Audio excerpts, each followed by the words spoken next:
Ayan. Hello mga besh. A day in my life as FW dito sa bansa ng mga Arabo, besh. Pumunta kami ng yung basta airport. Oo nga, besh. Kumuha kami ng gamit sa kaibigan namin. Doon sa unahan ng airport. Ang layo, no? Isa sa mga tambay dito siya, mga besh. So, yan. See you later. Bye-bye. Ayan, besh, ang binaybay namin, besh, papunta ng besh, accommodation dati ni Asraf. So, ang ganda dyan, besh, napakaganda talaga ng view dyan, besh. At saka yan, besh, dindaanan din namin yung terminal ng train nila, besh. Napakagandang building na yan, besh. Bago pa yan, besh. Super linis talaga dyan, besh. Napakaganda. At saka, besh, nakikita ko din yung magandang bundok, besh. Talaga na-amiss ako dyan, besh. Lumipat kami ng besh. Lumipat kami ng paradahan kasi bawal doon.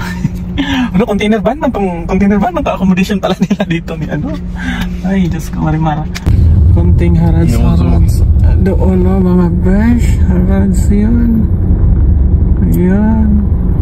Daming kaninda. Ayan, mga besh, napadala na namin yung yung karton lang napadala namin, walang laman. Mahal ang bayad, no? So, papunta na kami ng balad. Kami dito. Maglalakad lang kami kasi wala na kaming mga pera. Oo. Sinong gustong mag-rescue sa amin dito? Pa-rescue po kami kasi wala na kaming pera. Hindi na kami makauwi. Wala kaming pera. Pa-rescue naman sa inyo dyan. Sige na. Hintay lang kami dito ng mag-rescue kasi wala kaming pamasahe.